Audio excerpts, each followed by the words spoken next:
The NBA playoffs have arrived, and the best odds on basketball are on Novig. Stop paying sportsbook fees and start making your predictions on America's #1 sports trading app. Check out Novig and use code WOJ to get $50 worth of Novig coins when you spend your first $5. Terms and conditions apply. Must be 21 or older. Please play responsibly. I always tell people this all the time, what's going to make bigger headlines? Me losing out on a high school recruit, or if Arch Manning walks out the door because we don't have enough resources to pay him, right? Right. And it puts everything in perspective. So, our process is very simple here. There's a constant communication with our assistant coaches about where we are from a roster perspective. The front thing of our mind is always retaining our players. Our cornerstone pieces are really, really important to us because, after a while of doing this, you've been stacking classes, right? You've been stacking classes of really good recruits. And ultimately, if they walk out the door, it's a wasted investment.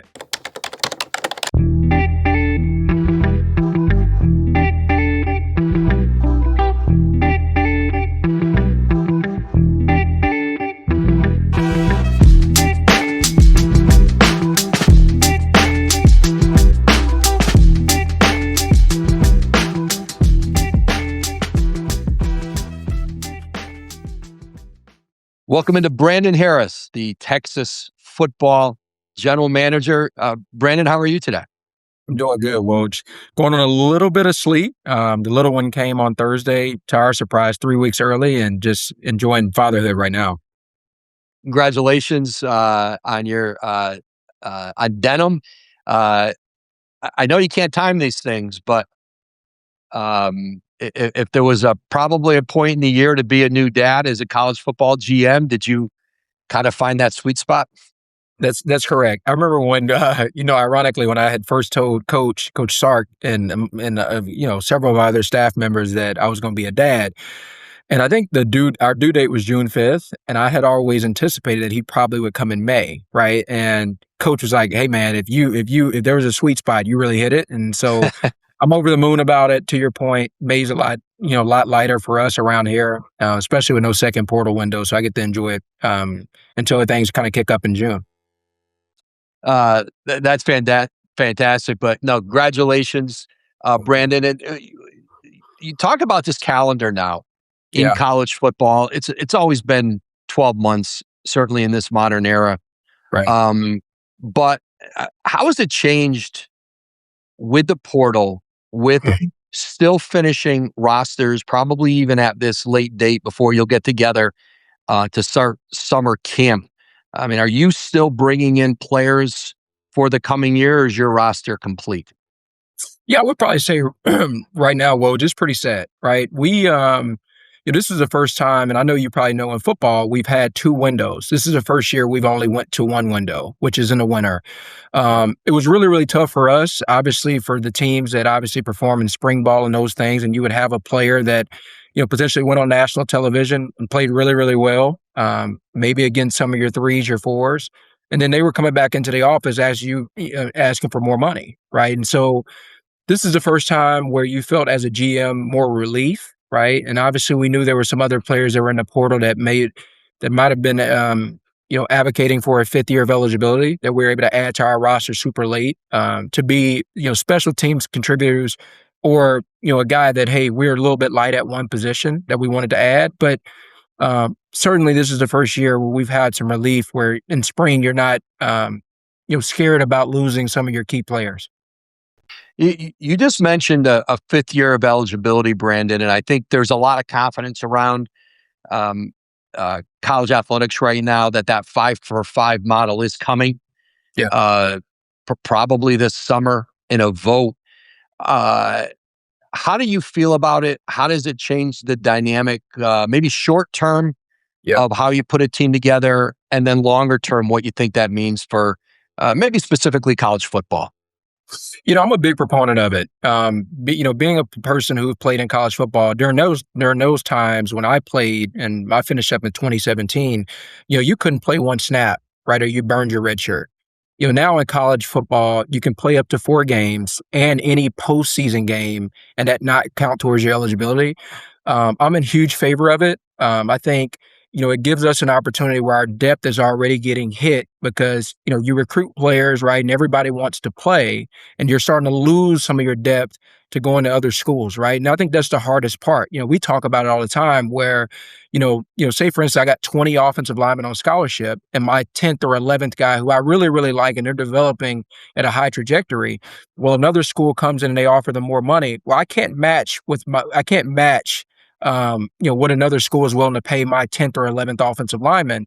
And so right now your depth is getting hit at that. And when you have 5 really good years to add some really quality players and give them opportunity to develop and play them during the regular season, I think is really, really critical. Now the thing that I think we got to figure out is, naturally when a guy is done with eligibility, you don't really budget for that guy coming back for an additional year. So I think Right. that opens up a whole nother can of worms. But I think again, in this day and age where the needle continues to move, we don't have any other choice but to adapt, right? And so certainly we'll adapt. I think if they give us enough time to figure those things out, you can have those natural conversations with administration and your head coach, kind of about, hey, this is what we need to budget for, and be able to make sound decisions as it relates to our roster. Uh, Academically, too, loss in all of this has been graduating. And I think the 4-year model for some schools, having a player transfer in who's played 3 years, has a year left. Can he get enough credits to graduate at your school? Some schools Yeah. could get guys in, some couldn't. The 5-year model, I think, it gives players an opportunity to get their degrees, even if they've been bouncing around a little bit and sort of catching up on the transfer credits. But then also, uh, you got very different schools who have very different admission policies on bringing in a player who's um, who needs X amount of credits at that school to be able to be accepted to get a degree. Certainly. I think that's one of the toughest things here. The University of Texas is a top 5 public school in the US, right? And so, it's always tough for us, because, we don't just graduate anybody, right? So you can't come, from, a lesser school than the University of Texas with 100 credits and expect, the University of Texas to graduate you with you being 20 hours short. So that's really affected us in the past, being able to take a guy who might have been a 3rd year or a 4th year player, depending on when they enrolled in school, and get that player to come to the University of Texas without losing credits, right? At the end of the day, we're human beings, right? And at the end of the day, our ultimate goal is to graduate our players, to give them an opportunity at life. And so, when you talk about a player, to your point, coming to an institution where the academic degree is so high, and a kid coming over and they've worked really hard to get in 100 hours, and then they lose, we don't take 40 or 50 hours and they have to go to 50 hours, right? And at the same time trying to get a certain amount of credits before the fall, right? It's all a little bit of a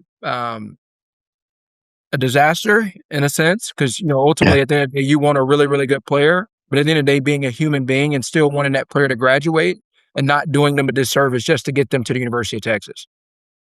Uh, Brandon, so much of this job, because it's evolving for everybody, the rules are changing, the money, having a cap here in the last year, or the perception anyway Yeah. of a $21 million cap. But after the House settlement where schools could now pay, you didn't have to do it all through a collective.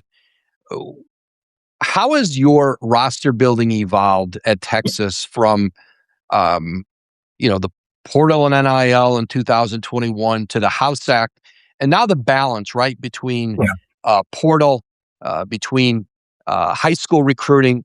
What's interesting to me is, right, you've got to make a decision on early about how much money you want to put into a high school class, Yeah. not knowing what it may cost to retain your team later, and you don't want to be left in a situation where you can't keep key players because you put too much into a high school group, but that's where your depth is coming from in that. So how's that evolved for you and Sark at Texas? Yeah. A lot to unpack there, Woj, but I think it's constant communication, right? I think one thing that we are fortunate enough to have at the University of Texas is really good alignment. Our head coach spent several years in the National Football League, and he spent a lot of time, around, their capologists, if you will, whether he was at Atlanta or Oakland at that time where the Raiders were located, um, learning about what they do. And I've spent a lot of time during May, to your point, where it's a lighter month for us in football, going and visit the Ravens, the Niners, whomever, and just trying to educate yourself on how they do things. Naturally for us, that's what's kind of crazy about our sport is in the NBA and the NFL, right? You have free agency start before the draft, right? And for us, I always tell people this all the time, what's going to make bigger headlines? Me losing out on a high school recruit, or if Arch Manning walks out the door because we don't have enough resources to pay him, right? Right. And it puts everything in perspective. So our process is very simple here. There's a constant communication with our assistant coaches about where we are from a roster perspective. On the front thing of our mind is always retaining our players. Our cornerstone pieces are really, really important to us because, after a while of doing this, you've been stacking classes, right? You've been stacking classes of really good recruits. And ultimately, if they walk out the door, it's a wasted investment, right? There's no return on investment. And so for us, we're always going to try to invest in bringing our cornerstone pieces back. But at the same time, we want to be a program that's made up, I would say, roughly 90 to 95% of the high school ranks.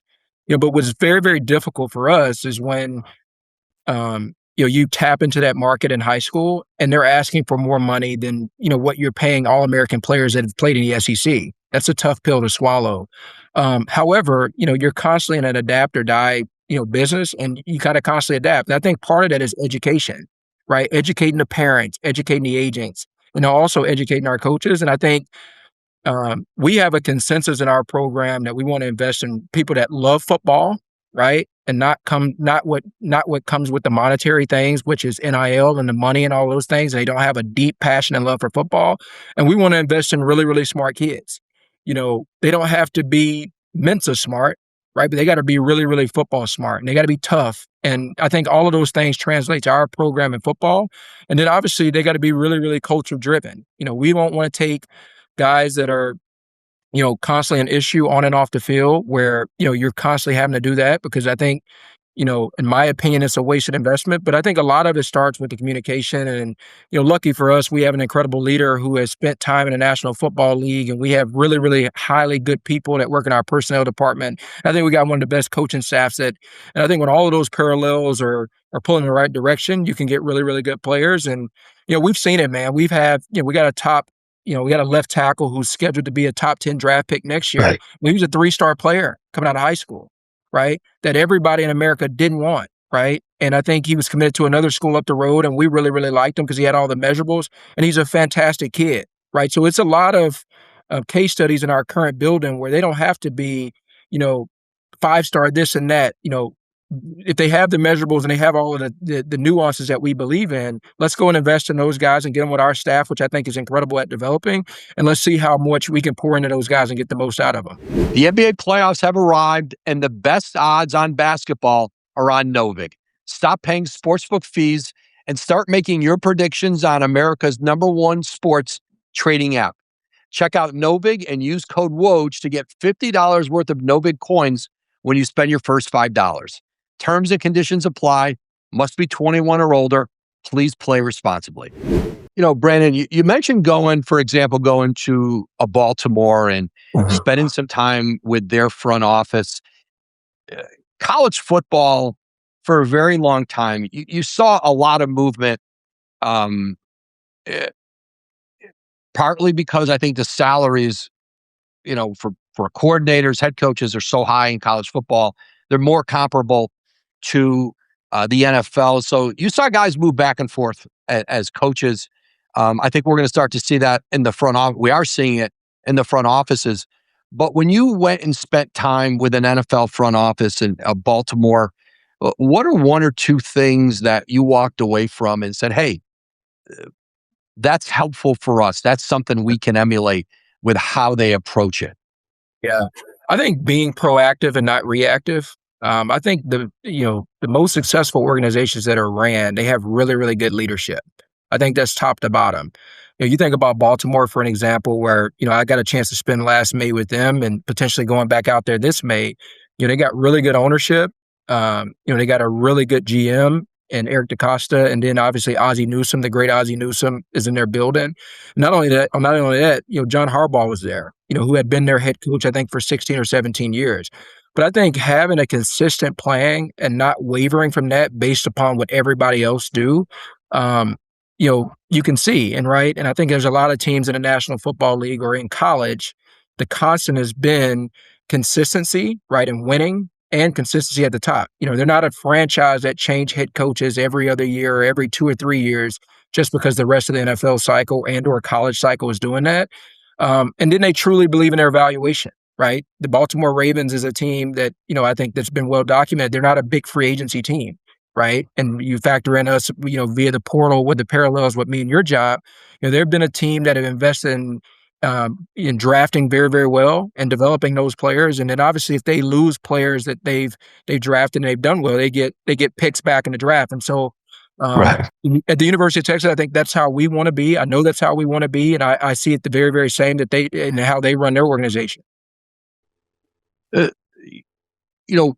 as you team build at Texas and you look at what it costs right now to put a championship level roster together in the SEC, how dramatically did that change even in the last year? Right now, if you want to compete for a national championship, what would you say your minimum investment's got to be? Yeah, I think the minimum investment, I would probably say with most teams in the Southeastern Conference, would probably be roughly $30 million. I think that's probably the benchmark. What I would say to you is it's changed dramatically because we live in a world of capitalism, right? And you're seeing these rosters, go up anywhere from, probably 21, 22, 23, as it started to build, you probably were 3 to 5%.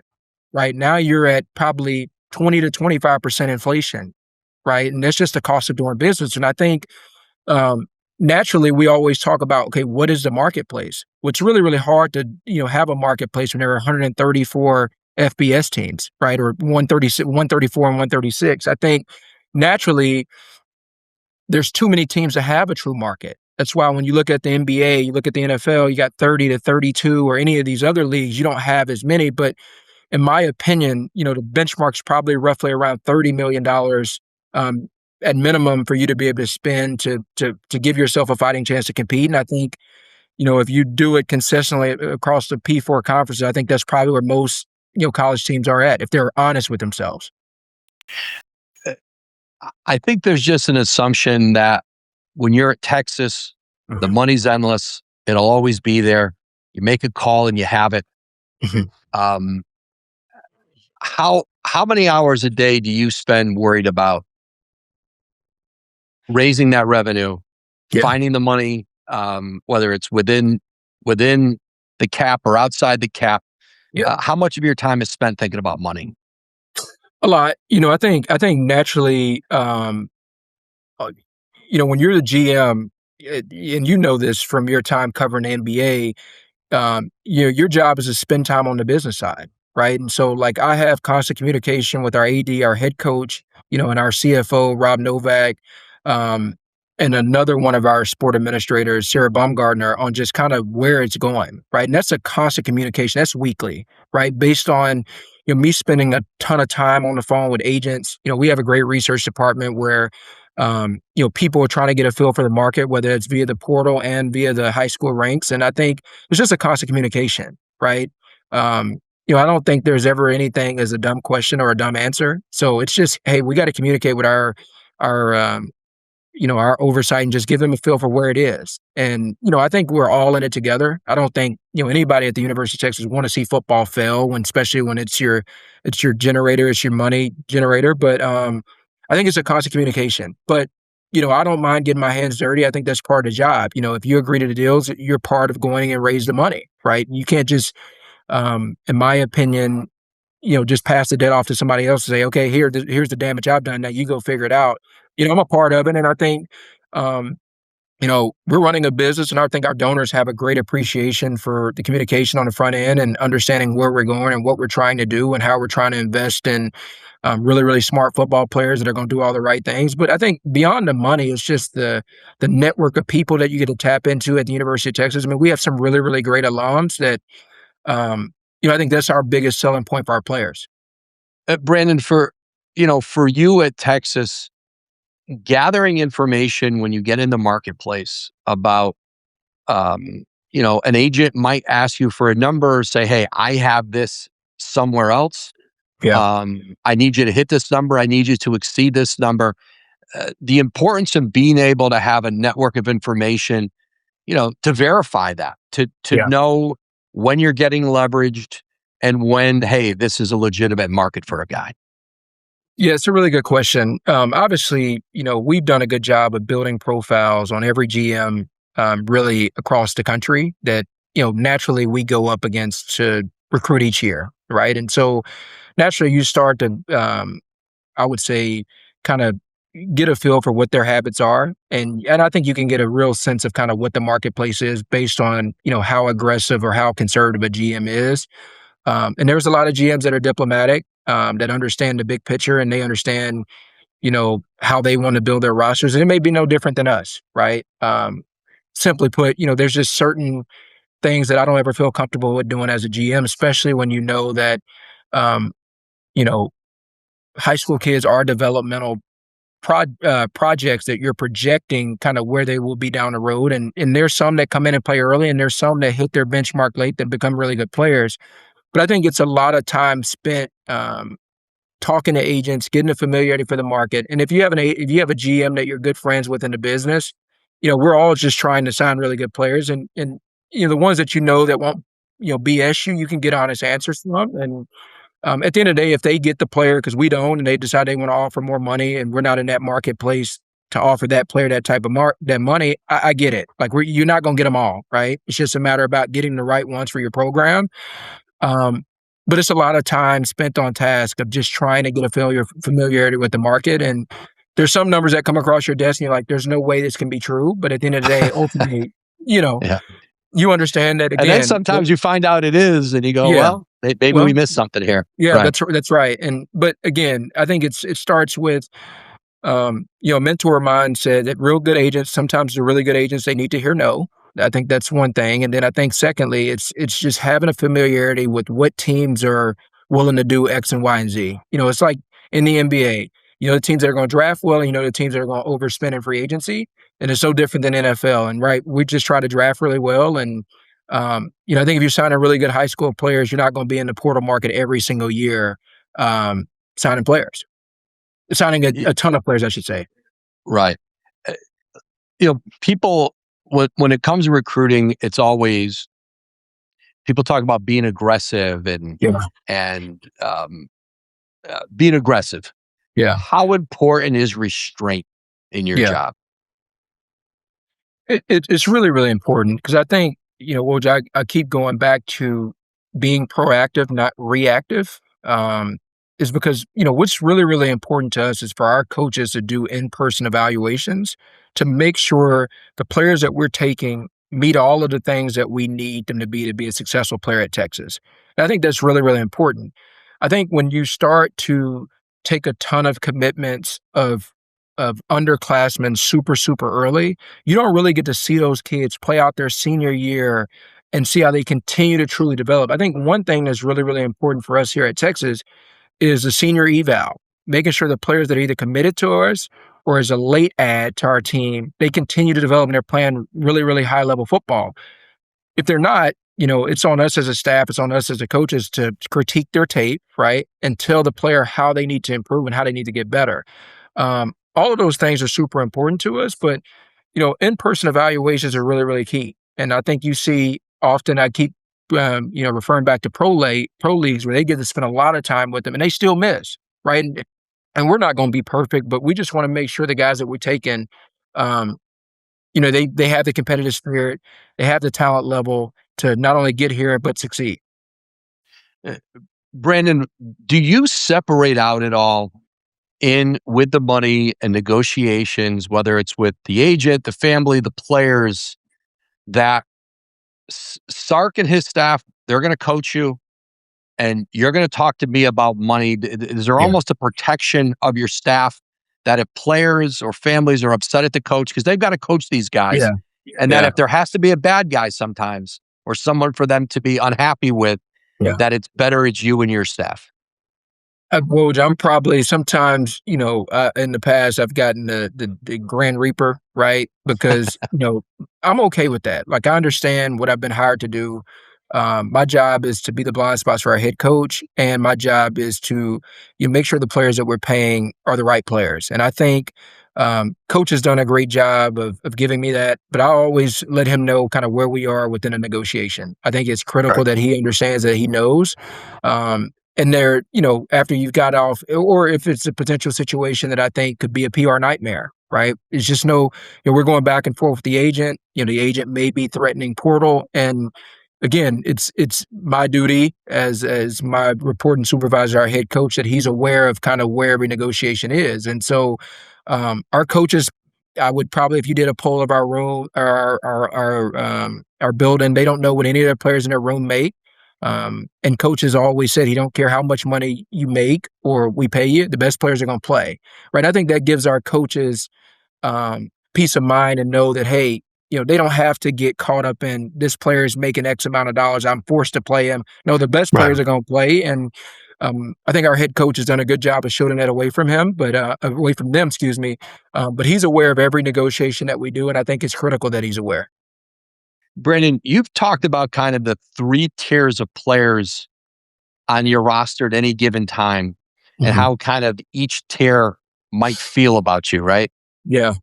Yeah, it's unique. Like I always tell people, when you're in the elite group and you've been all American players, they love you, right? Because there's really no negotiation. It's almost like having an NBA player and he's going to get the max, right? Yeah.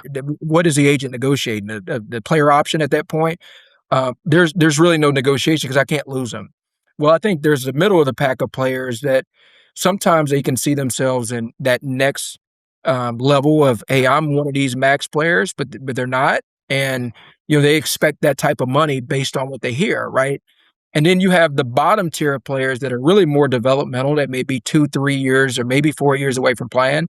Well, I think they're elated to be on a team. They're elated to be Yep. getting anything, right? And I think that's what's always difficult is that middle of the pack. There's some really, really good players that are in that middle of the pack. They haven't got there yet. And so Yep. that's always difficult in a negotiation. And oftentimes when you're in the middle of the pack for us at Texas, you can go to another school that may be a little bit lesser and you can be in that top echelon. And so again, that's a part of the communication with the coaching staff. We always kind of give them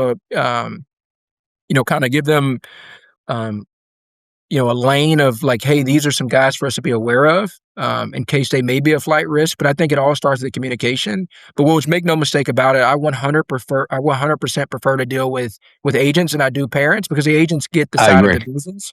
With the parents, I want to keep that relationship, but it's totally different. Like it just becomes so personal, and you don't want it to be that way, right? And if I have I'm tasked with a job to make sure that um, we're allocating our money properly. And sometimes for a parent, they don't necessarily understand it. And I get why. I totally get it.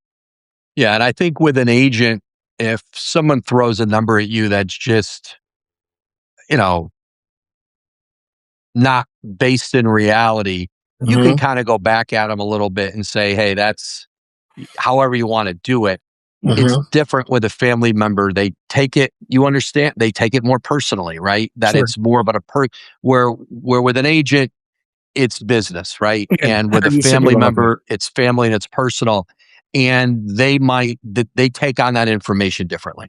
Absolutely. Yes, it's totally different. And again, like you almost feel bad because, for us in recruiting, no different than you, like, we've you've established these relationships, whether they're 3 or 4 years, and then there comes a business side where, Right. You're putting if they this ask, monetary value on that you are. that sometimes is it's in contrast with the relationship. Yeah. Absolutely. And I often tell the parents when they ask me, they're like, okay, do you prefer to deal with us? And I'll be very honest with them. I said, if you have an opportunity to hire an agent, by all means, you need to do it, right? Because this is nothing against you. Like I told him, it gives you an argument on one side and it keeps it completely clean. right? And obviously most of the agents that we deal with are repetitive. They got multiple players on our team, and now they're starting to dip into the high school ranks. I mean, I had an agent the other day told me he had an eighth grader that he wanted to start talking to me about, and to get him on campus rather. And so um, it's a consistent, forever moving needle. Brandon, this was a lot of fun. Hope you get to spend some extra time with Denim here in the next few weeks. But I know it's gonna, you guys are gonna be back at it full time here soon. Well, I really, really appreciate you having me on. Thank you so much. You know how much love and appreciation I have for you. I appreciate it, Brandon. We'll talk soon. A big thank you to our guest today, Texas Longhorns General Manager Brandon Harris. Be sure to catch a new episode of the program next week.